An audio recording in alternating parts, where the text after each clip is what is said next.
We recorded this week's podcast before the news that Matthew Mott has stepped down as England limited overs coach. Marcus Trescothick has been named as the interim head coach. We will react to this news properly on next week's episode. Kia are proud sponsors of Surrey County Cricket Club and the Wisden Cricket Weekly podcast. We hope that you feel this partnership has given you the opportunity to get closer to the action with Kia's movement that inspires moments. There are still plenty of opportunities left to get involved. And if you would like to find out more, please click the link in the description. Hello and welcome to the Wisden Cricket Weekly podcast. England have beaten West Indies 3-0. How are we supposed to feel? I'm Yas Rana, and with me to answer that question and so much more today are Ben Gardner and Santokie Nagulendran from the Caribbean Cricket Podcast, who describes himself on their website as a long-suffering Guyana Amazon Warriors fan. And I think this is the first time I mentioned this on the podcast, but I've actually got a Guyana Amazon Warriors flag hanging in my bedroom attached to my reading lamp. Do you want to give any more context? Yeah, what's the context? I've got two friends who are obsessed with them. So one of them is from Guyana, and another one who's not from Guyana, but is like obsessed with Amazon. Yeah. Like his favorite player in the world is Moti, for example. I can't really explain it. Anyway, Santokie, great to have you on. How are you feeling about the 3-0 series defeat? There were some really good moments for West Indies. They were in the game pretty much until the last hour at Trent Bridge, and at Edgbaston, England were 54 for 5 at one point. Yeah, well, firstly, pleasure to be on the podcast. Thank you, guys. And yeah, as you said, slightly depressing to lose 3-0 in a test series. However, there were some positives to take. I'm not going to be completely negative. There were positives. Kavem Hodge and Jayden Seals, obviously, player of the series, done really well. I think overall, it reflected the fact that it was an inexperienced side and we just didn't have the consistency to kind of match what England did. And credit to England as well. They played very well in home conditions as well. So it was always going to be tough. But I feel a 3-0 result is essentially realistic reflection of where West Indies cricket is at the moment. Well, next up, let's hear from Mark Butcher to hear what he thinks about the third test match.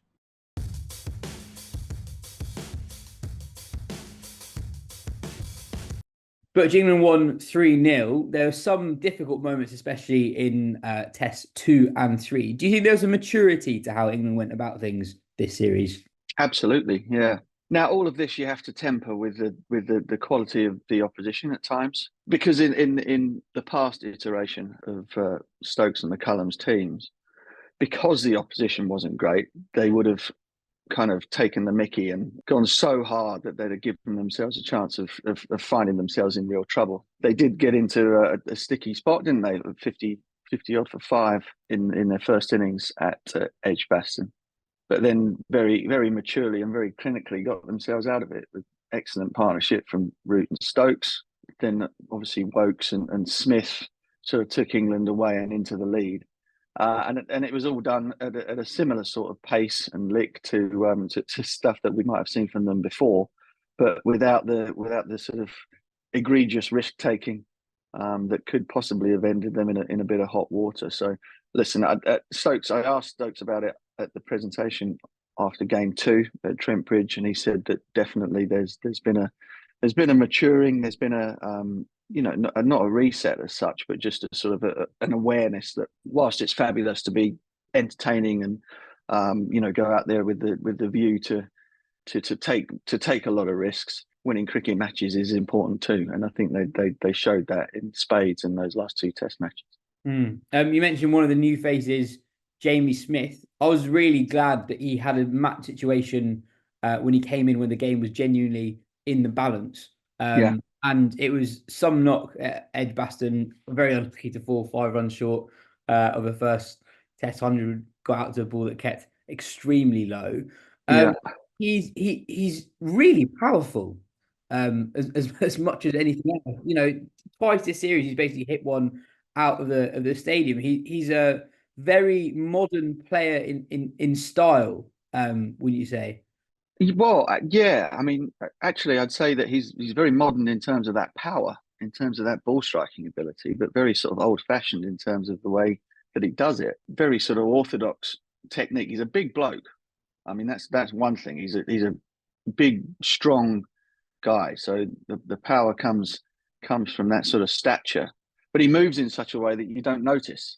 You know what I mean? He's not a cumbersome sort of heavy-footed mover. He's very light on his feet. Similar with his keeping, really. I mean, I think the keeping has been a massive talking point simply because you really haven't thought about him at all. Safe hands, moves well behind the stumps, and goes about it all with a minimum of fuss. But as a batter, I think, you know, I've probably told this story before, but Ian Chappell called me about, blimey, I reckon probably beyond 5 years ago now, to ask for a telephone number for Alex Stewart. He wanted to get in touch with him and said, "Oh, by the way, have you seen this? How about this kid of yours from Surrey?" And I'm thinking he means Ollie Pope. So it was probably further back than 5 years ago. And I said, "Oh yeah, he's a good player. He'll probably play for England one day." I said, "Pope, right?" And he said, No, this kid Smith. He's out here playing grade cricket in Sydney and looks absolutely fabulous." So tip of the hat to Chappelle. He spotted him a long time ago, because he does. I mean, he looks as though he's been doing it forever. I mean, that's the other thing, which is testament to him and his sort of his maturity at such a young age, but also, of course, the environment that he's gone into to play in, which allows you to kind of be yourself right from the off. But, if you'd have told me that he'd only played 3 Test matches and you'd never seen England play before, you'd have thought he'd been there for 4 or 5 years, because he's just completely unruffled by the whole thing. Yeah, he seems completely unfazed about every challenge thrown at him so far. But you mentioned his physicality. That's not come by accident. So this winter just gone, he made an active choice to play white ball cricket rather than red ball. The 2 winters before that, he went off with the Lions and did very, very well. But he felt that his white ball game needed a bit of development. He hadn't really gone off the play in any of the leagues, and it was through a conversation with the guys at Surrey and Mo Bobat at England that he decided to do the white ball stuff. And part of that was just bulking up. I spoke to him at the start of the season, and it's a very deliberate thing. And you look at photos of him this year compared to last year, he's just physically just a lot bigger. He's always been a tall guy with a big frame, but he's really bulked out, and we've seen the benefits of that this series. I know that West Indies are the strongest batting lineup in the world, and I know they were undercooked, but I thought that this England attack has got a good balance to it, especially for flatter pitches at home. This can show that he's more skillful than he was perhaps given credit for before the series. And Chris Woakes, he's able to swing that Duke's ball 65 overs into an inning, so he's sort of almost always a threat. And we've seen Bashir do well and Wood blow West Indies away yesterday afternoon. Yeah, I think I might have mentioned it post-show last night that it is an attack for all seasons. And you're right. You're absolutely right to point out. That, again, the opposition was not anywhere near the highest class. I mean, poor old Mackenzie at number 3, he averaged 6 or something, and has a. Well, I was kind of going to go into it on the broadcast with a bit of analysis, but he kind of came and went so quickly that the moment passed again in that last innings. But it's kind of got it's kind of like a schoolboy cricket or a club cricket type setup. He gives himself no chance whatsoever. And if it hadn't have been for the excellence of Kevam Hodge, things could have been even uglier for the West Indies. And I thought he played superbly and looks a really proper player. But you're right. The different facets to the attack. Obviously, I mean, Mark Wood. We've said it many times before, but he is so much more than like a blunt instrument as a fast bowler. He is so skillful. When fit, he's just he's right up there amongst the very best in the world, because the speed was epic, the control was unbelievable, his ability to swing the ball naturally and the reverse swing is extraordinary, and so he's just a huge asset. Atkinson comes in, and there's another one, another Surrey boy who's come in, kind of taking 22 wickets in the series, has shown that he can bowl, as a line bowler, hitting the seam, moving a little bit both ways off the seam. He can swing it naturally. He's also got the ability with the reverse. Stokes was able to use him in the short ball ploy as well. So you've got those boxes ticked there. Woakes, as you mentioned, we know exactly what we're going to get from him. Bashir, hugely impressive again. On surfaces that haven't really sort of given him a great deal to work with. And of course, Stokes being fit as I've ever seen him, and able to be a fifth bowler, just means that they have a really strong attack for any particular scenario that might present itself. And what you hope is that fitness allowing, that they're able to keep them all together for the next 3 Test matches of the summer, and that Sri Lanka's batters give them a little bit more of a resistance, a bit more of a challenge to kind of show that it wasn't just a fluke against a very, very weak batting lineup with the West Indies. No, England are so much stronger with Stokes bowling and Wokes at 8. I don't know. I was talking to our video editor, to Dan. We both reckon that pitches in England used for Test matches have got a lot flatter over the last maybe 3 or 4 years, maybe going back to the COVID summer.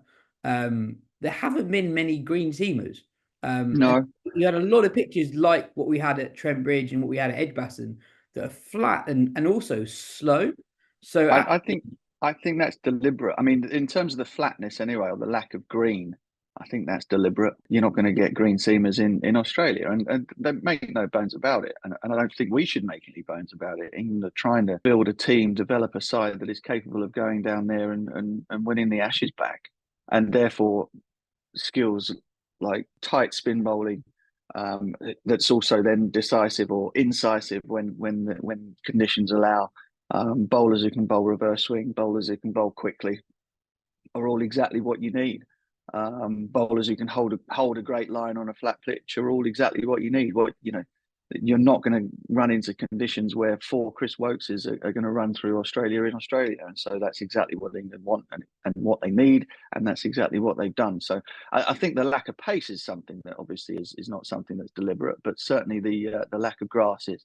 On moving forward and looking ahead to that Australia tour, I guess there were 2 decisions that England made that drew some criticism. I guess one was that Wokes played every game, given that there was some talk about this series and this summer being about moving forward and preparing for that Australia tour.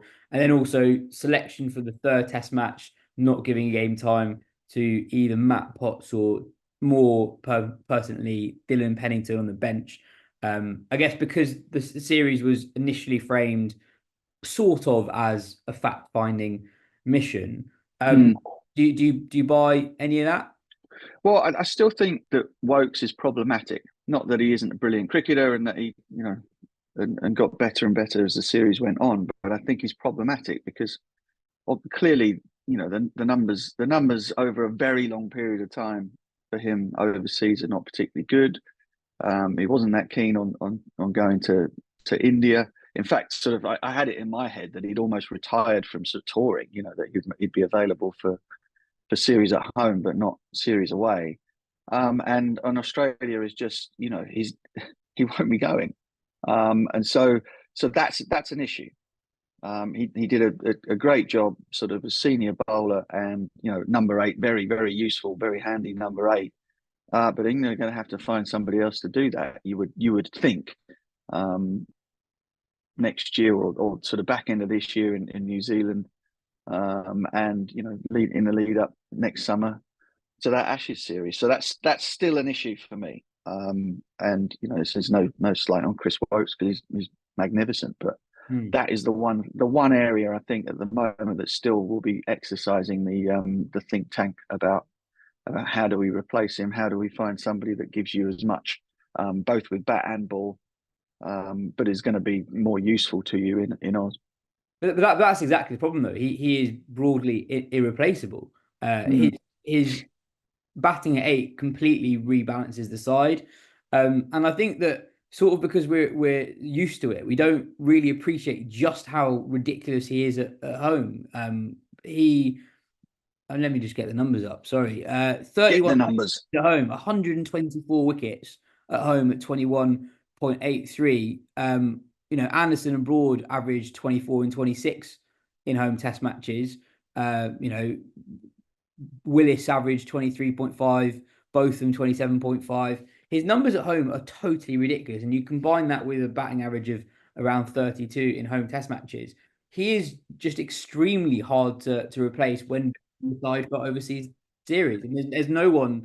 I guess the only one maybe for home series would be like a Sam Curran, but he's not played Test cricket for 3 years now. But if you're thinking about Australia, I can't think of anyone who could do the Chris Wokes role No, me neither. And it kind of it leaves you with a bit of a quandary, doesn't it? And the quandary will probably only be solved by by sucking up the fact that you're not gonna find somebody as good as an all rounder or as good as a batter as him at 8 with similar personnel around him. It's just not possible unless you can really sort of develop somebody like Matt Potts or whoever else it might be into a genuine all rounder. And that's possibly a challenge for the player and also for management to kind of to emphasize to those guys who are sort of your seam bowlers and whatever, that side of it is just as important. I mean, very difficult to do at this late stage, but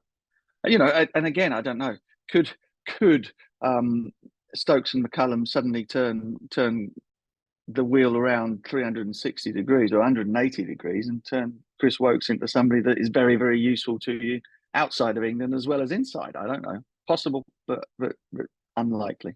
I think the other thing with Woakes, I just say is that I think it's a media-driven thing a little bit, talking about the Ashes. I know that Stokes and McCullum have talked about it a little bit. They've also got 5 Test series against India next year. And, to win that series, everything we've seen over the last few years, Chris Woakes should be essential to that. They're not going to use a home series, a 5-match series against India, just as Ashes prep. And Chris Woakes is as important as anyone for that series.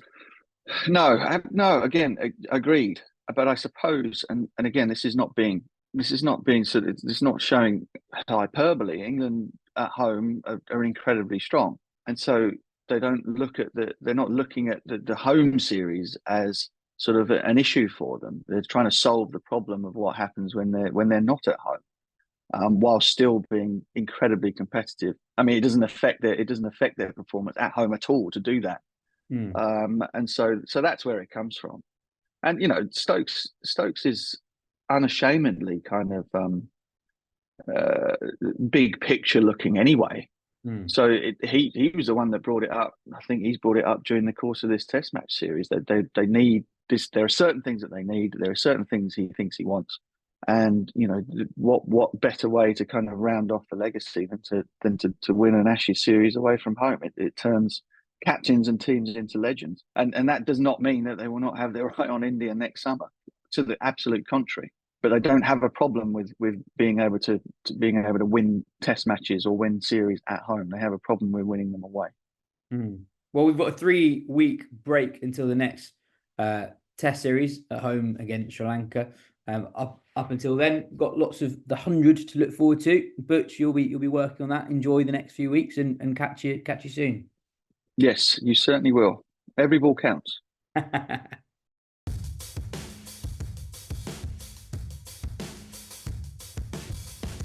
For this episode's Kia Movement That Inspires moment, Kia, proud sponsors of the Kia Oval, are giving you the chance to attend the final test of the summer as England take on Sri Lanka. To be in with a chance of winning a pair of tickets to day 2 of this highly anticipated test on September the 7th, all you need to do is enter by the link in the description. Sumit asks, what was worse, the West Indies performance or the narrative around it? So this is the thing with West Indies cricket. We lose a test or a test series and it's a nail in the coffin of test cricket. Everyone does a 1-minute silence. The format is over. We win a test series. We win a test match, Headingley being a classic example in 2017, and suddenly it's West Indies revival. The great days of Sir Viv and Clive Lloyd are back. So I feel like there's no middle ground when it comes to West Indies. I feel it's partly a reflection of, if you ask most cricket fans around the world, particularly in England, West Indies would have formed a large part of their love for the game. So it's kind of out of that emotion. When we lose, it's despair from the narrative created, and when we win, it's overjoyous. As I said, I just feel that 3-0 result against England was a fair reflection of where we were at. We could put some performances together briefly, but we just couldn't match it consistently over the 3 tests. I guess there's something almost a little bit depressing in that is a fair reflection, if that makes sense, that given that West Indies don't have every single player who wants to play professional cricket available to them, given the lack of build-up at all. We had Kimal Roach in the podcast last year, and he said before the the Australia series, which obviously West Indies win that final test at the Gabba, he was like, why do we have a chance? Like, we go 6 months without playing a test match. the facilities back home aren't good enough. So I don't know. I almost catch myself sometimes because I find it difficult to describe where West Indies are at in a series like this, because you look at some player-by-player examples like Mikhail Louis versus Jamie Smith. They are like exactly the same age. Jamie Smith has played more games in the county championship this year than Mikhail Louis has played first-class matches across his entire career. Like, it is so unrealistic for West Indies to compete when those are the sort of discrepancies we're dealing with.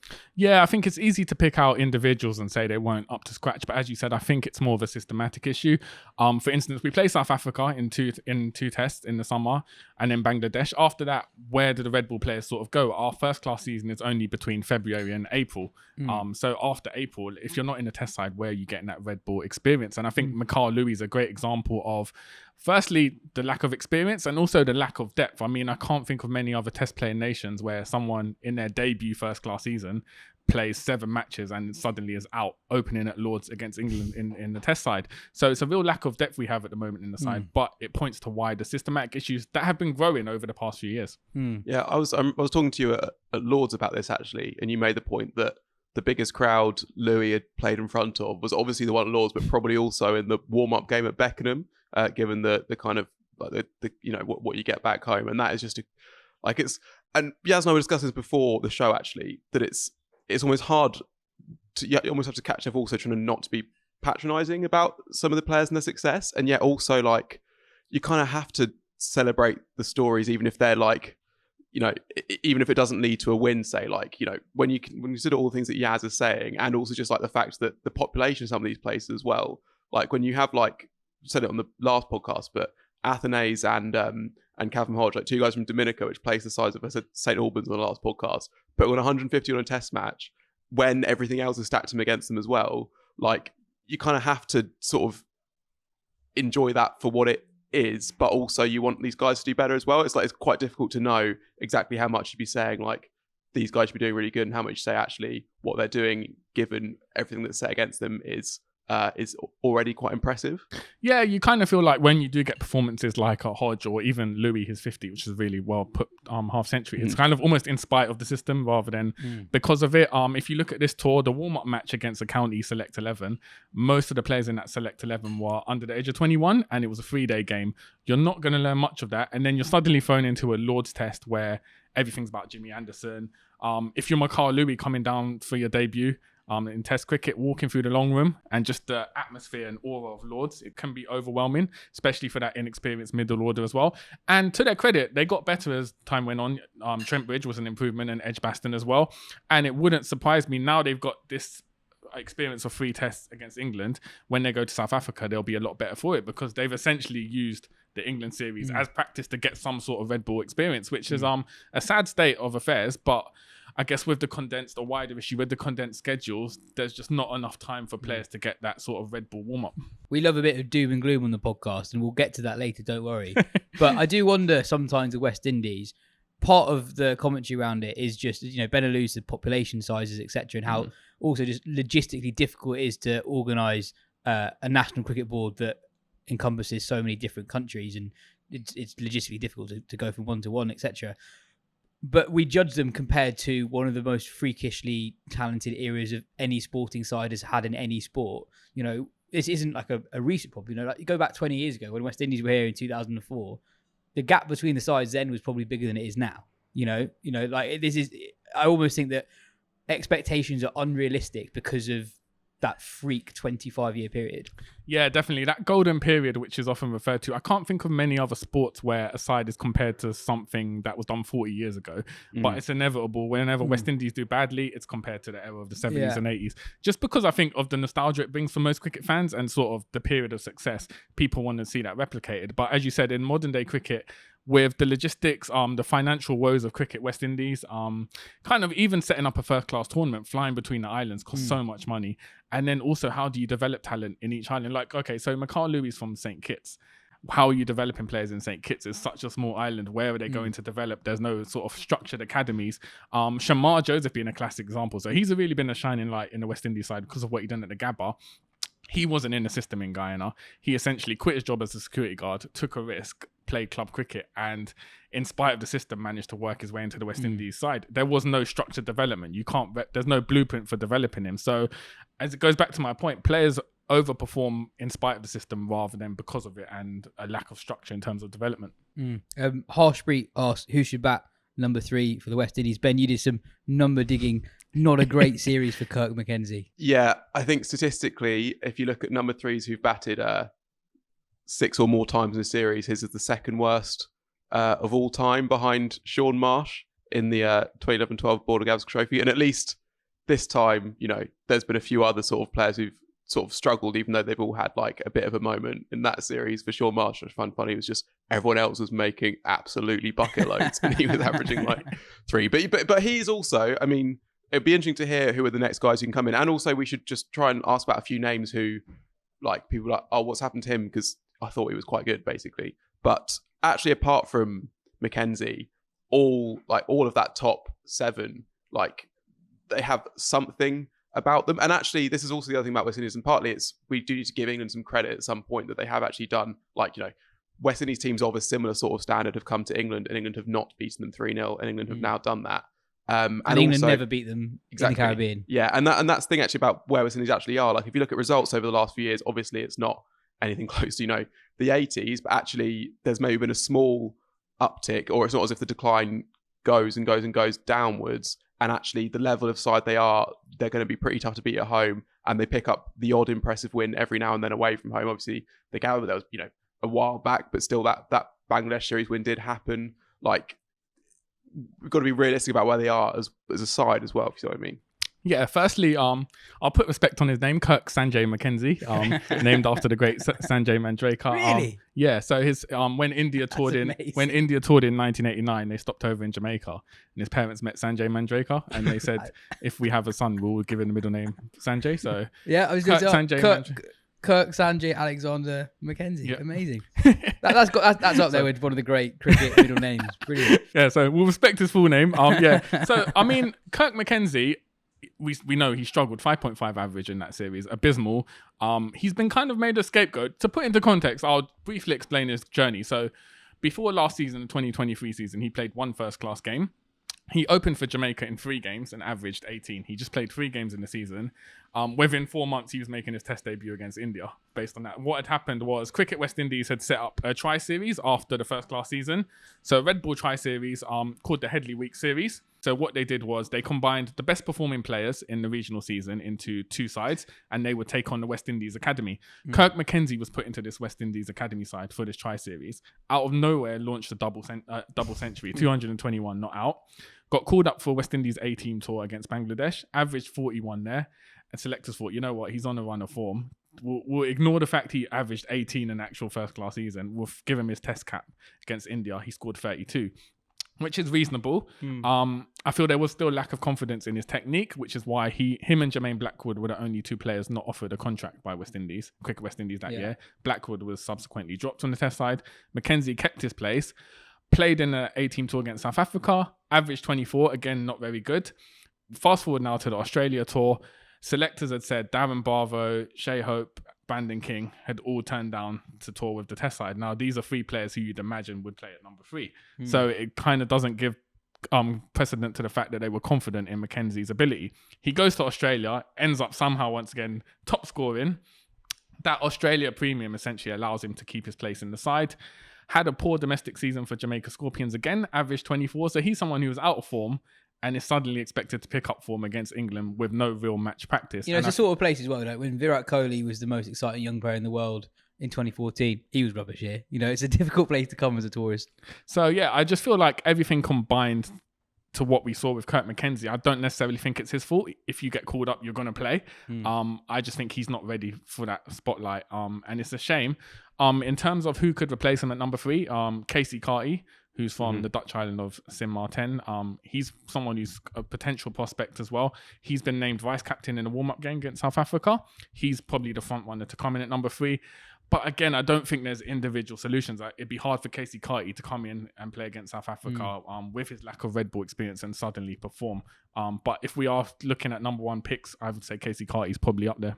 I am just going to throw names at you because a lot of people listening to this will only really watch West Indies in World Cups where, well, first of all, West Indies weren't at the 50 over World Cup, but then their batting lineup across T20 cricket and Test cricket is just completely different nowadays. Or they watch West Indies when they play England. So Darren Bravo. Oh, how long have you got for Darren Bravo? So, but Darren Bravo, in all seriousness, he is someone who over a long period of time has had a very decent Test career. You know, he's 35 years old, averages 36, 856 Test matches. Yeah, so Darren Bravo, 2023 for Trinidad and Tobago, he was the second highest run scorer behind Alec Afanase in 2023. Wasn't called up for the Test side. And then again in the Super 50, our 50 over competition, he was the top scorer. Selector Desmond Haynes then gave a press conference famously where he said, we've moved on from the likes of Darren Bravo. He's 34 years old. We've moved on. Now, Darren Bravo being related to DJ Bravo not happy. Posted on Instagram, it led to a massive uproar on social media. Kyron Pollardson on the line saying it's a disgrace. Darren Bravo has been discarded. And I mean, if you look at the context, England got Mark Wood and Chris Woakes, who are 34, 35 years old. So it does seem ridiculous with West Indies' lack of talent to discard Darren Bravo based on a tangible number in terms of his age. So there was a U-turn. They did ask him to come back in that Australia tour. He said no because he'd been fair enough. He'd been disrespected. However, he then took a break from the game, so he didn't play the first class season either. So it's kind quite of hard to recall him now. You can't record him now, and I can't see them. By the time the next first class season happens, he'll be 36.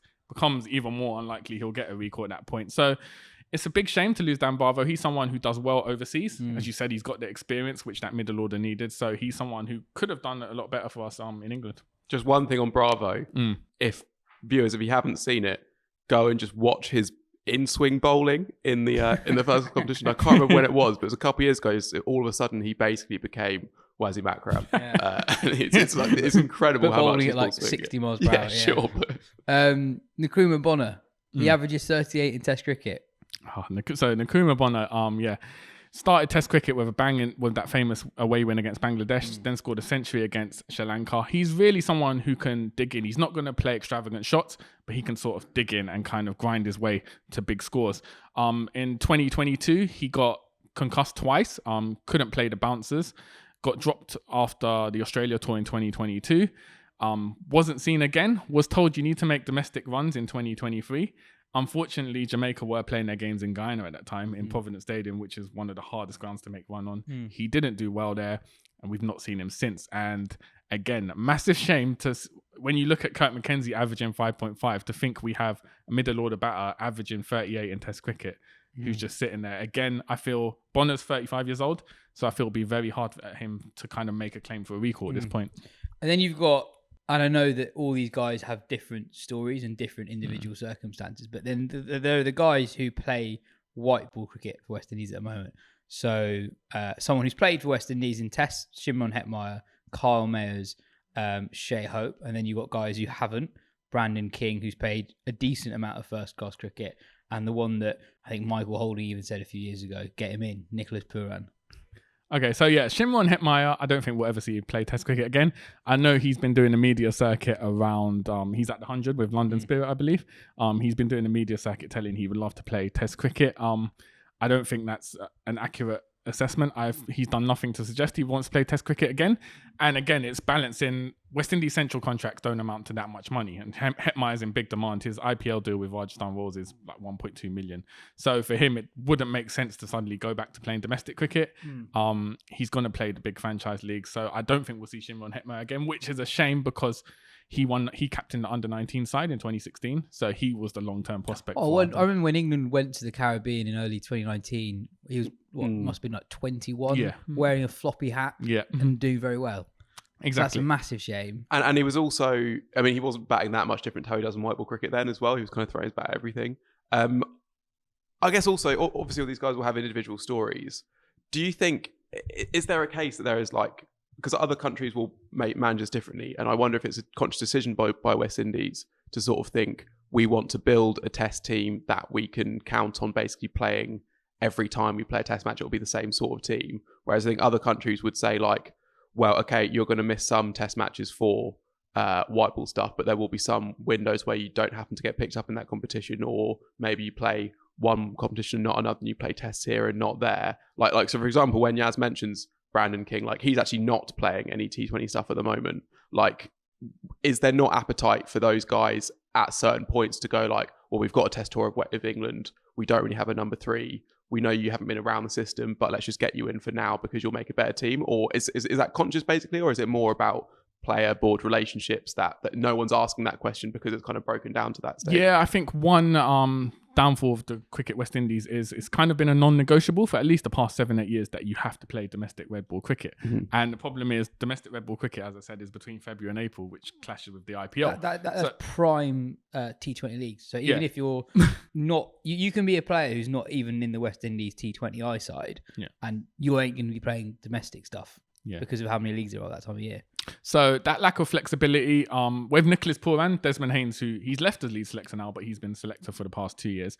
He said Pooran hasn't played enough first-class games. Pooran's played 6 in his career, but then it confuses fans when Mikhail Louis getting called up after 7 first-class games. So there does seem to be a non-negotiable around playing domestic cricket. Realistically, Pooran, Hetmeyer are not going to give up their IPL contracts to play in front of 10 people in Trinidad and Tobago for like $300. So unless there's that flexibility, we won't see these players getting called up. Brandon King, for the first half, up until 25, 26, he was primarily a first-class player. He's made the West Indies white ball sides and he's kind of diverged from that. But he's someone I would have taken a gamble on and called him up for this tour. He's got the technique, he's got the foundation, he's got first-class experience. We've got nothing to lose at this point by being flexible and calling up those players. If you pick a Nicholas Pooran for, let's say, an England series or South Africa series, and he puts a score up because he's that good a player, that will probably motivate him to be more committed to first-class cricket. He's not going to play domestic cricket, as you said, because of the T20 clashes, and there's no guarantee you're going to get called up for the test side after that. So there does need to be a degree of flexibility from the board. There will be a new selector and a new selection panel announced very soon. I'm hoping we'll see a degree of flexibility. And that's the thing, because we mentioned Kurt McKenzie. I don't want to go back to him too much, but the one thing was that it just seemed like it was the extreme pace of Mark Wood that was especially clear in that last test that they played. And at least with these, even if these white ball guys haven't played first class cricket, you know that they are playing a lot of 90 mile per hour bowling all around the world, and they kind of have that kind of natural ability. Basically, like it's you've either got it, you don't. You can react quick enough to face a ball at that speed, or you can't. And with some of those guys, they've shown that they had it in that form. If you were in charge of whichever organisation you'd want to be in charge of to make a difference, what would be like, I don't know, the 3 things you do? I thought it was interesting, Richard Gould saying that what the ECB have basically given Cricket West Indies in return for this tour, because they are giving a touring fee to Zimbabwe next year, but what they can return for this tour is like an under-19 tour. Is that the kind of thing that's the answer? Obviously, quid pro quo with balls in general, but what would it be like? What do West Indies need? Is it flexibility from selection? Is it just money in general? What is it? Yeah, I think money in general, I think it would massively benefit if players could get opportunities to play in England, Australia, but that would require cooperation from other boards to kind of do that. I think that's the main thing, experience. If you look at the first class season, the top 5 wicket takers were all spinners, 3 left armers and 2 right armers, and that indicates just the low, slow pitches that we have in the Caribbean. So how are you meant to play on those type of pitches and then come to England and you're facing Mark Wood and how he bowls? You're not going to be able to do it. So they need experience playing on pitches which are more conducive to pace. So firstly, I would say flexibility on selection policy. We don't have a massive talent pool. So if we do have a Pooran or a Hetmeyer, you make everything to ensure that they are committed to test cricket and playing test cricket. Secondly, I'll do opportunities. Like, I don't know how realistic it would be to get players playing county cricket, more players county cricket. I know it's limited with 2 overseas slots, but surely for the benefit of world cricket, if, there's been a lot of rhetoric about world cricket needing to help West Indies, where's the cooperation? Are we going to see kind of anything been done, or is it just going to be talk?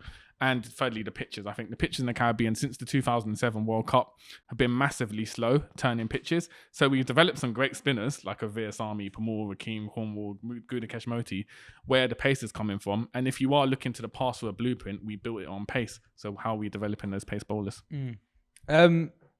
I guess my sadness around where West Indies are at isn't specifically to do with West Indies in particular. It's more of a general thing that West Indies are one of a number of countries this is true for, is that Test cricket outside of a handful of nations at the moment is just essentially for the guys unable to get T20 gigs, right?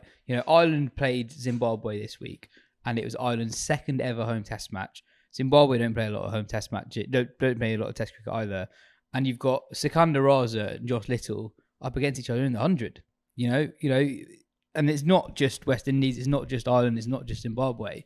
But Test cricket at the moment, outside of England, where England can pick anyone, outside Australia and outside India, and outside Pakistan, you'd say, it's not as straightforward as picking your best guys. And some examples are more extreme than that. And yeah, I guess it's just a sadness to realise that is where we're at.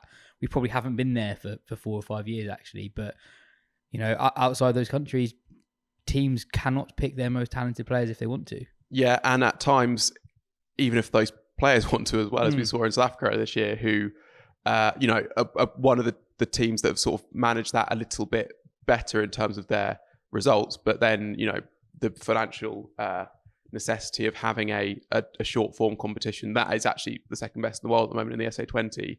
The need to develop that meant that, you know, they were saying to players, you can't play in this New Zealand series even if you want to, because we need you in this competition. That's what's going to be for the good of the game. And it's you know, how long have we got to talk about, you know, the whole global infrastructure? But it's just so weird when you see like the thing that is sort of dying, and obviously, you know, crowds are not good everywhere, but it's dying in England, or well, not the dying bit, but in England, the focus on, you know, making the 100 good, and what can we do to improve that? And then you watch this Test against West Indies, and the crowds are full, and they're having a great time, and, you know, and you're like, and this is the thing that is like, we can't make money off that, okay? And then you look at the 100, it's like the crowds aren't as good, but that's what we've got more open to. And the MLC is the thing that is, you know, the great threat. And you watch that, and it's like, well, no one's watching this thing. So what is going on here over the whole world? And like, why can't we get to a system that works for everyone? But you're absolutely right that, like, actually talk about the death of Test cricket or whatever, but it's already died in one sense as the pinnacle of the game, because for a lot of players, it just isn't that. Personally, Santokie, this was your first England-West Indies Test series in England that you've covered in person.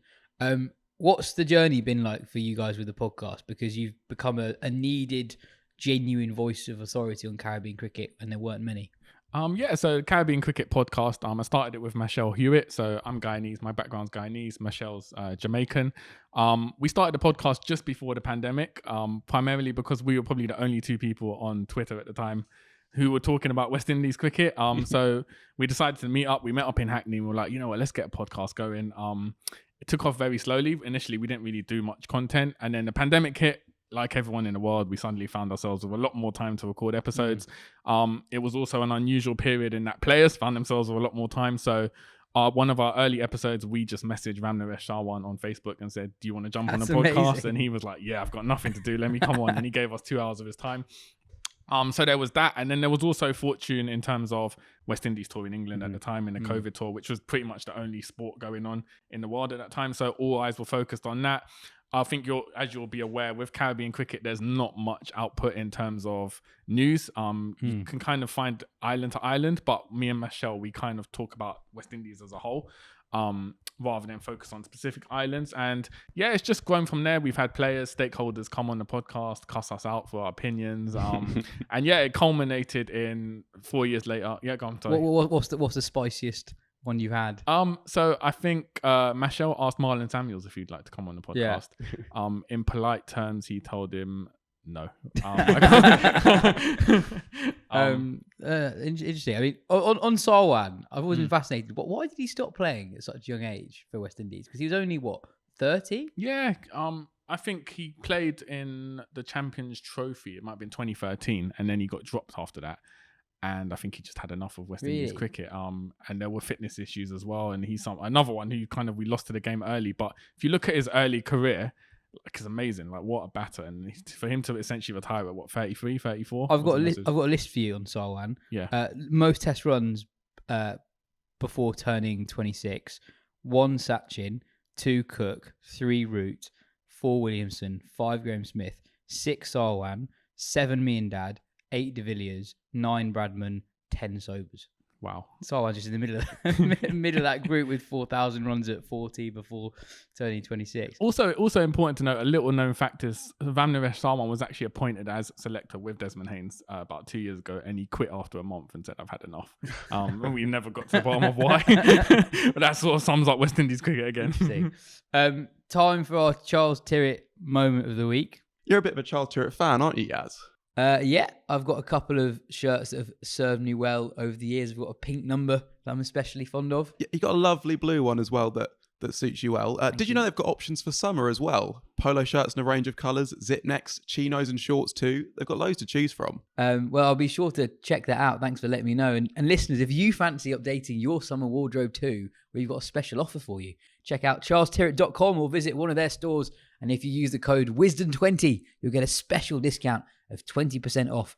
Ben, it's that Jamie Smith 6. What a series he had. Yeah, a brilliant series. I mean, that 6 was great, and accompanied as all England moments seem to be these days by a Ben Stokes sort of instant reaction gif, essentially, with his mouth sort of open, sort of looking at how far it had gone. It had gone a very, very long way. Yeah, I mean, Smith he's just slotted in seamlessly, and it's easy to say in hindsight with a lot of these calls that like they kind of look more obvious than they were. Like that Smith call was as bold as some of the others that we've talked about. You know, England had 2 wicket keepers, each of whom had done good things for England in the not too distant past, who they basically have, you know, sidelined altogether. They also had an outstanding county championship candidate in Ollie Robinson, who was, you know, leading the run charts and had just better numbers than Smith overall. But they just looked at this guy and thought, this is like this guy has the potential to be absolutely brilliant.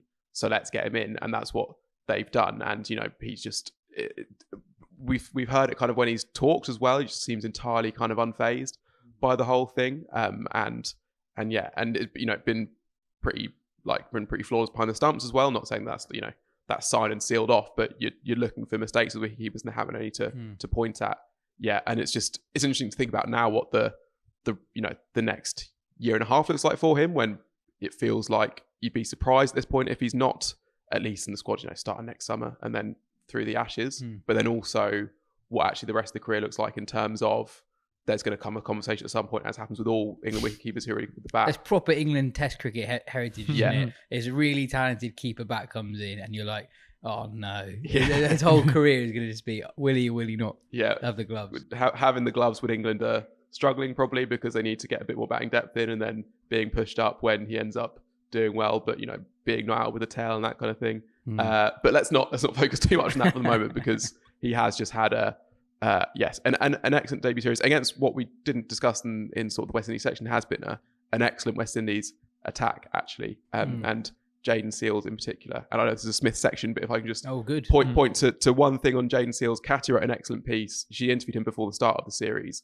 and then wrote a piece about his approach during this game, which is actually, he's obviously a very good sort of technical bowler, and he was testing his techniques, gets swing, gets movement, but also was just really smart in how he played in England's egos. Like actually a lot of time the new ball was firing up, not quite full enough to drive, but wide and getting swing. And so England were just edging it because they couldn't resist having a drive at it. And that would not be traditionally good new ball bowling, but he worked that out. But that's the kind of, and it was also a good bit of bowling that ended up ending Jamie Smith's search for that debut century. As much as the pitch kept a bit low, Shamar Joseph rolled his fingers down the side loads. So that contributes to low bounce. He sees it short, but then actually keeps low because of the cut and because of the pitch. Goes under the bat, hits off stump. Good bit of bowling to end an excellent innings, and I guess a nice moment in what was actually a series of quite high quality, especially when we're seeing bowling to England's batting, I think. Yeah, Santokie. I mean, West Indies administrators probably don't listen to many cricket podcasts because they don't get a lot of praise. But I think they do deserve some praise for how they've managed Jayden Seales. You know, we sort of take it for granted that the great new fast bowling talent the West Indies are producing is playing a lot of Test cricket, and he clearly loves it and he's clearly very good at it. He is a special talent. He's still only 22. Yeah, I think Jayden Seales has been an exception to the rule in terms of management, as you said. He sort of emerged during the pandemic, 2020, Phil Simmons, who was head coach at the time, was key in saying we can't give him a workload, overwork him. So he played a handful of games in CPL, occasional T20s. He didn't sign up for any T20 franchise leagues, and they focused on really developing his red ball game. Unfortunately, he had an injury after the Australia series in 2022, so missed his initial Sussex deal.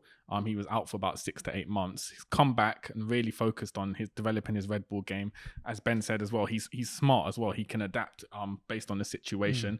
A contrast to Alzari Joseph in this series, who sort of had the short ball but just kept bowling it and didn't play to the match situation. But Seals, he worked really well at Sussex. I know he's very well liked by the team, was the leading wicket taker for a time in Division 2, and we sort of saw the culmination of that in England. Exceptional bowler. And he's someone who, because of what Shamar Joseph did at the Gabba, almost helped Seals because it took the spotlight off him. He kind of went under the radar. So he was, as you said, a rare positive for West Indies in that series. Ben, we were talking about how to view this series from an England point of view. You looked at how infrequent it actually is for England to clean sweep home series against anyone. Yeah, well, this is their second home whitewash in just over a decade. So New Zealand, obviously, start of the McCullum era, and then actually the previous one before that is against New Zealand in the 2013 summer. So as much as, and so as I mentioned it earlier, but like you can just think that like England should sort of be beating West Indies 3-0, but part of the reason why they should is because they've just got better as a test side actually. And for all the, they get beat 4-1 in India, they didn't regain the Ashes last summer, but there has been improvement. There's a good batting lineup, which is a solid batting lineup which England have just not had. Everyone in the series averages 40 apart from Crawley, who breaks a finger in one innings, gets run out of the non-strikers end in one innings. Yeah, so, I can't remember an England Test series where we haven't been talking about a batter under pressure. I know Ollie Pope killed that off pretty quickly, didn't he? Which is a bit of a shame for our conversation points, but also good news for England. And actually, also home dominance is something that like you can see it in two ways. Like I think from an English point of view, if your main goal is that you want England to be the best Test side in the world, home dominance is actually the thing they've been missing more than anything else. Actually, like Australia and England have broadly comparable away records. You could actually make the case that England's is better over like the past sort of considerable period of time. Except for England in Australia versus Australia in England. Yeah, except for that specific thing. Overall, England's record is perhaps marginally better, but Australia have been the better Test side in that time because they have smashed teams at home in the way that England haven't done. They don't whitewash teams. They don't lose series that often, but they don't absolutely hammer teams often either. Now they are doing that. The flip side of that is that if we are talking about, the excitement in Test cricket, England playing this new exciting brand of Test cricket, which also making them a better side, is kind of bad news for excitement in the game overall. So basically, the first time England are actually quite good at home is when you really want them to not be that good. Yeah, exactly. Yeah, or we could do with a bit of that. But they got quite a lot of big calls right. Yes. The Anderson one, they got a lot of stick for retiring Anderson at the start of the series. But I increasingly was convinced that they got the timing of that bang on, especially because those pitches at Edgbaston and Trent Bridge were really flat, really slow pitches, and actually it was a really well balanced attack, having Wokes, who has this amazing command of the ball to just get the ball to swing throughout an innings, even with the old ball, and then Atkinson showed that he's quite a skillful bowler and that he's got different ways of attacking set batters. And you got Wood, who was astonishing yesterday, bowling at 95 miles per hour, getting 5 wickets in a single spell. And the Wokes one is quite interesting because people are saying, well, if England are focusing on the Ashes, why is Wokes playing? Because he won't be there. I think a big part of it, for all the bluster, is England just picked their best side for this summer.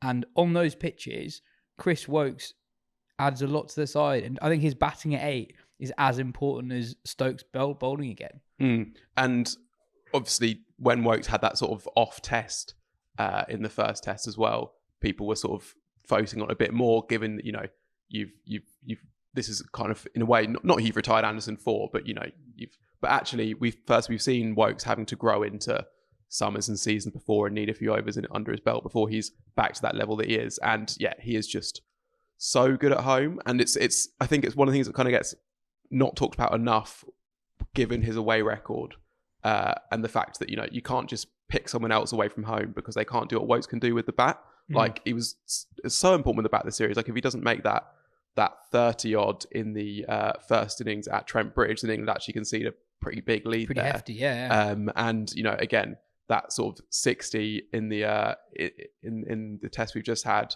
again, is just the kind of thing that people aren't really going to be, you're talking about Jamie Smith, you're talking about the rest of them, but it's just, he does that kind of all the time essentially. And to have a player of that quality, I mean, there you can, I think maybe it's all-rounders to average over 30 with the bat and under 25 with the ball at home, and to have taken more than 100 wickets at home. I think the list is Imran, Jadeja, Wokes.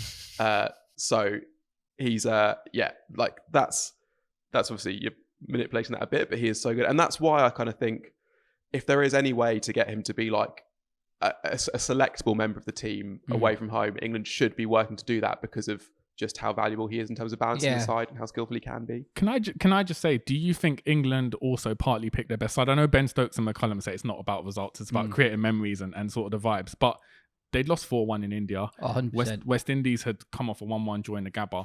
If England had drawn against West Indies, this West Indies side, there'd be a lot of pressure on Stokes and McCullum. So do you think them picking their best side was because they were under pressure despite what they said? Well, I think a lot of it was a communication thing as well, because they made several really bold calls, and I think saying that it would having an eye on the future in a way takes a sting out of some of the quite harsh selection calls. Saying it's for the future makes it slightly easier to drop someone, if that makes sense. So Bashir for Leach, I don't think that's for the future. I think that's for now. We saw Bashir, he's got so many weapons. He's not at the finished article yet, but I think that's for now. Jamie Smith is for now. Gus Atkinson is for now. So yeah, I also think the whole vibes thing was also slightly overplayed by maybe other members of the England dressing room. I'm not sure.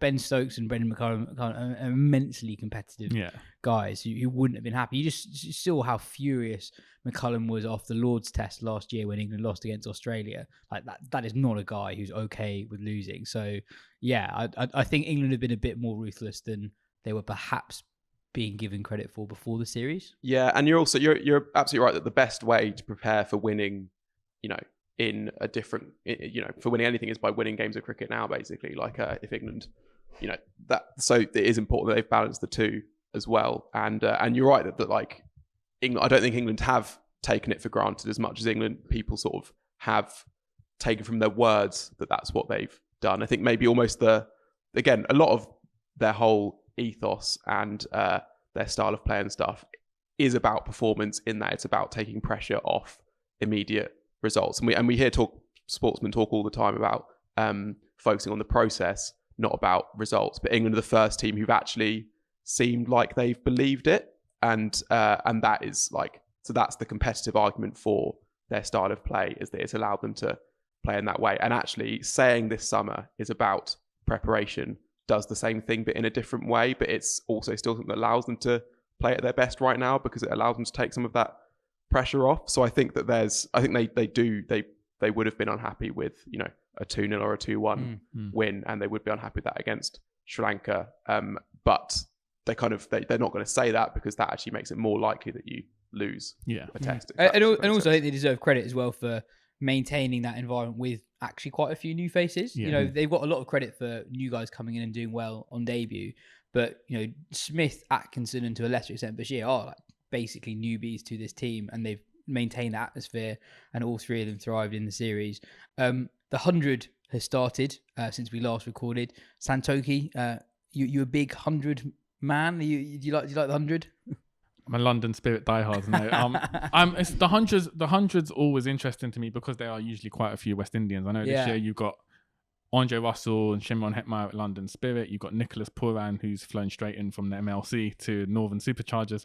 I believe he had to get his equipment Ubered to him or something, or he borrowed his equipment. So he basically plays just coming off the flight, basically, but he hadn't got his luggage yet. So Phil Salt, who uses the same kit, and I think might have the same management team as him, Ubered his kit from Manchester to Leeds for Puran to use. So Puran was using Phil Salt's bat, and I think he got 10 or 15. Yeah, he played like someone jet lagged in that game. There was also a misfield where he sort of like bends down Bowley halfway and the ball goes through his legs. Oh, no. But yeah. But yeah, a lot of Caribbean interest in the 100, especially this year, because they managed it so that there is an overlap between the two comps. Yeah, so it's always good to see how they perform. Obviously, with the 100, it's an unusual one, the 100, because if you talk to a casual fan, they just enjoy it for what it is. And then if you're reading articles about 100, a lot of it is about, the equity stakes and a lot of the business behind the scenes. So there does seem to be a disparity. But so far from what I've seen, I know we're only 5 games into the men's edition. It's been quite low scoring. So I'm not sure if what the crowds have been like. But with West Indies, the Test series, I haven't been keeping a keen eye on it, but I will look out for West Indian performances. Ben, how have you found it? I think it's been pretty rubbish so far. Actually, We are just to be clear, we're talking just about the men's comp. Yes. There's I mean it's funny because if we're talking about the finance off the pitch, one of the things that this is basically where the season where the 100 is in the shop window basically for investment, and they've talked about how if you look around in the corporate boxes and stuff, you might see some ECB bigwigs rubbing shoulders with probably not Tom Brady and Ryan Reynolds, but people who represent Tom Brady. Exactly, yeah. And what they'll have seen so far is a competition which has had, I think, one close and good game in the men's competition and very little star power.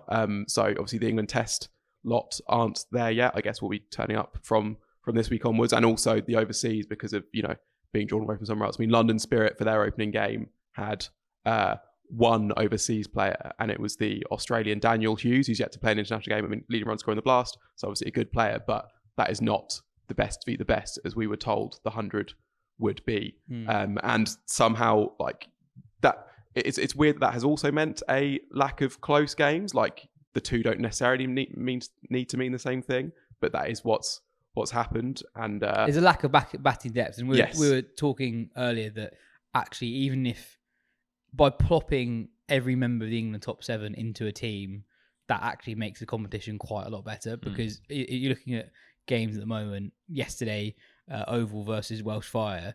Welsh Fire, they made it look closer than it actually was at the end because their tailenders whacked it with some success, but they just completely crumbled in the middle because they just didn't have the batting depth really that you need and you're used to when you're watching the top T20 competitions in the world. I enjoy it, but from a cricket interest point of view, more than because this is a really good thing to watch. And even so, the women's competition, it's been better than the men's, and it's provided sort of like the standout moments, like that Alana King ball with her first delivery of the competition. There's a brilliant Georgia Redmayne run out. There's still been the odd good moment, a good performance you can kind of get associated, but even the women's competition by its own standards as being so exciting. There's been two good games where there have been chases that have been finished off in the last set, but that's been slightly lower on like the overall excitement front than previous years, in a time when it's still kind of propping up the 100s. It kind of has done throughout its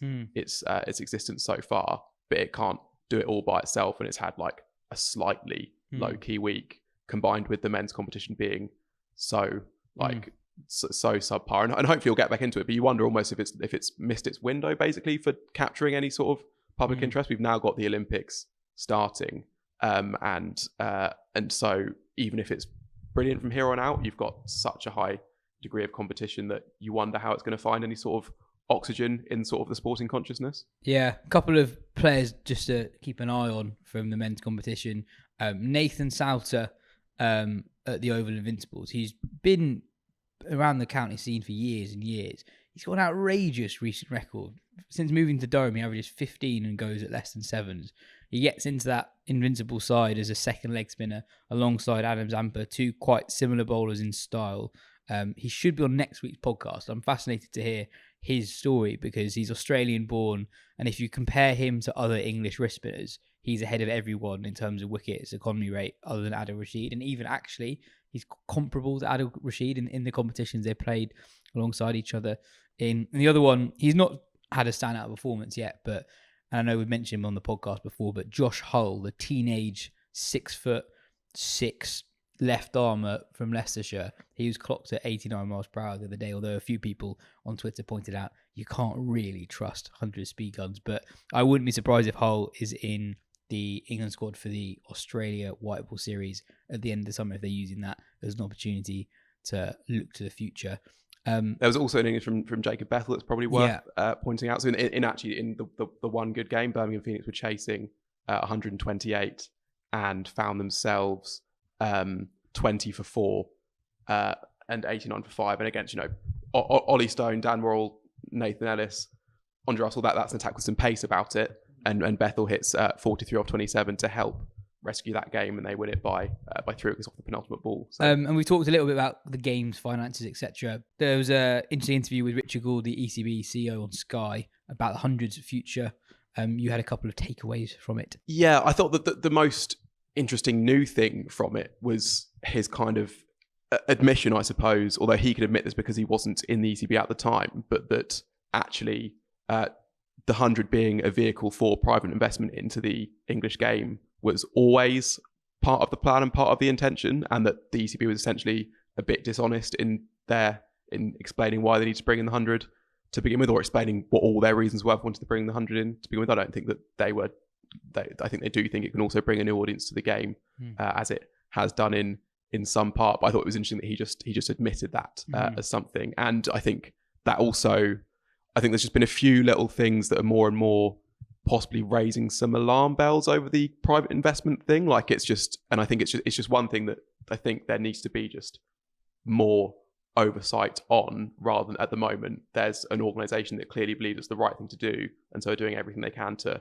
drive it forward. And I don't think there's, from within at least, an oppositional view, as I think there probably should be. So Andrew Strauss, for example, has been a big proponent of this, and it was revealed this week in The Guardian that he is part of an investment fund that is in talks to buy one of the stakes. I mean, that is not a good look, if nothing else. And you think that, like, I think basically this is such a big thing for English cricket, right? This is selling off like quite a big part of the English summer, in that, you know, these are the people who are going to control the teams for 6 weeks, the prime 6 weeks of the summer, pretty much, for 4 weeks, I guess, when we get into it. And there has not been enough scrutiny on it, and I think it actually needs government scrutiny. I mean, the ECB gets government funding, and it is sort of a piece of of national furniture, basically, the cricketing summer. And I think it needs possibly a bit of a pause. I know that there is a financial need for certain counters, I guess, for this thing to happen sooner rather than later, but I think that actually a pause for a year, however long, to have this thing properly looked at and say, hang on, what do English cricket look like? Because we've seen in other sports, this is the thing, right? In other sports, we've seen that when you've had big money owners come in, they've not always been the best people to actually safeguard the future of the game. And we say it's only a 4-week competition now. We don't know what it'll be like in 10 years' time. Richard Gould can make all these promises whilst he's the CEO. You don't know. Once you do it, that's done. The teams are sold, and that's it, and you can't get back from that. Yeah, and I think just to paint a picture of what this kind of thing could look like, right? Like we've talked about how this has been a low-key week of the 100 because the English players haven't been involved. So I can easily see how team owners come in and push for, we want the whole of the 100 to be entirely free of international cricket, or for England's best players to be part of the whole thing. And you're like, okay, well, that's fine. That's moving the test a week earlier. But then it's, well, let's add 2 more teams of the 100 because we can get a bit more private investment in. And then the 100 goes on for, another week or 2, and that pushes some back even more. And then it's, actually, we want a home and away schedule rather than just this, everyone play each other once, then you have a rivalry game. And then all of a sudden you have actually maybe international cricket being played, done by the end of June sort of thing, and then coming in September, and actually you've given away loads to these people. And also there's no guarantee, in fact, you think it'd be unlikely in some ways, that they are going to have the good of the English game at the heart. These are people who are investing in it because they think they can make 100%. Money. So the women's game, for example, has been that's been the shining light of the 100 so far. It's been so good, and I don't think there's at all a guarantee that these people are going to have the women's game continuing to grow and the women's 100 continuing to grow as it currently is and has at the heart of their mission. And that is, again, something that should be right there at what the 100 can do. And a lot of these guys who are looking to invest, they're so disingenuous about what they're trying to do. Like, I remember Manoj Badali, the Rajasthan Royals owner, did an interview on the Sky Cricket podcast a few months ago. And he was talking about how, he was basically defending private investment and saying that it's generally always a good thing. And he used the example of improving fan experience in India. Yet 10 minutes later in the same interview, admitted that the facilities at the stadium that Rajasthan play at are just as bad as they were 15 years ago. Like, it is, things that improve the game are literally not their priority. And you can't trust anyone on this, as Gould himself has admitted. There was the piece in the Telegraph about how the investment process wasn't going well, basically, and Gould was saying that he thinks that's potential private investors trying to negotiate through the media, and then he said, and obviously I'm trying to do the same thing. So that I think that's just another argument for the fact that we should actually get someone who has a stake in it, because, you know, it's governmental, but isn't on one side or the other, to sit down and interrogate these people on, you know, why we need this. Is there another way through? What does this mean in the next 5, 10, 20, 30 years, rather than this thing that is happening basically because they're a bit worried about the MLC and because, you know, less you need 2 million quid. Otherwise, you know, otherwise there's going to be some issues there. Elsewhere, quickly, Ireland got their first ever home test victory. Difficult time for them off the pitch, so good to get the victory on it, Ben. Yeah, and just a good, fun game that had it was in some ways sort of pleasingly ramshackle. Like, there was a great all-run 5 on the final morning. Oh, this is amazing. Where the Zimbabwe fielder does well to stop the ball just as it's getting close to the boundary rope, but then has to hurdle the advertising hoardings and basically seems to just disappear into the void. Like, we'd actually know how that ball got back in. There's an amazing bit where the camera is just focusing on the ball and there's no one anywhere near the ball for ages. Yeah, but this was just a good game of cricket that followed kind of a pretty classic low-scoring thriller pattern, I suppose, where each of the 2 first innings followed a sort of a strong top order platform, and then a bit of a collapse, and then Ireland managed to get, you know, a few more runs in a way that we'll talk about in a second. Zimbabwe then again were doing pretty well, and then ended up only making 190, so setting Ireland 150 or so to win. Then they lose 5 wickets on that third even, and you're like, wow. And the break comes at just the right time. So I think 33 for 5 at stumps. And the next morning, Lorcan Tucker and star of the match, Andy McBride. This was McBride's test match through and through. So he takes 7 wickets in the game and scores, I think, 85 unbeaten runs. And like that, and including a vital part in the last wicket stand in the first innings as well, that takes him from like just over 200 to 250. A lot of it was, you watch the highlights and think that, well, that's big shots that they're getting out on, but he bowled very, very tightly. There was also his first wicket, I think, spun big out of the footholes. So I think there was a bit of indecision from that. And it's just, you know, he's been such a servant of Irish cricket for so long. For him to have a moment like this at home in the format that he's actually spent a lot of his career building the case for Ireland playing is quite a beautiful thing in some ways, I think. I think if we're talking about lack of experience, West Indies have Zimbabwe, this was their 4th test in 3 years. They made 9 changes to the squad. You talked earlier, Sekunda Raza wasn't playing. I think when they played West Indies last time, Gary Balance was their leading run scorer, which shows you how long ago that was. Brandon Mavuta took a 5 for a really good leg spin. I think he failed a drugs test recently, so he wasn't involved. Also, Ireland's top scorer in the first innings used to play for Zimbabwe. PJ Moore. Yeah. So, yeah, it's always going to be tough. Brilliant win for Ireland, but always going to be tough as well for someone like Zimbabwe. They went from 97 for nothing to 210 all out, probably because they're not used to having to build an innings of that length. Yeah, 100%. Final bit of nonsense on this show.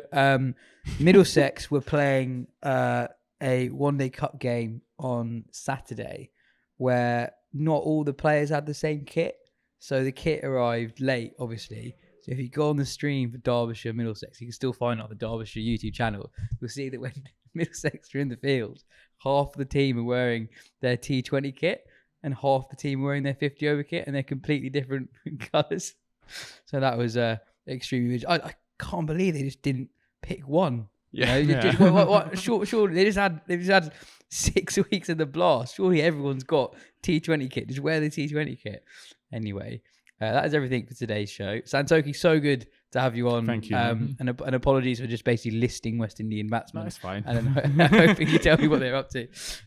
Kia are proud sponsors of Surrey County Cricket Club and the Wisden Podcast. It's been a pleasure to work with Kia once again this summer, and we hope you feel this partnership has given you the opportunity to get closer to the action through Kia's movement that inspires moment. Don't forget the competition they're running to give young cricketers the opportunity to play at the iconic Kia Oval is still running. The morning starts with a training session from Surrey's coaching team, followed by a tournament on the pitch itself. If you're between the ages of 11 and 16 and would like to experience this incredible opportunity on September the 14th, all you need to do is enter by the link in the description.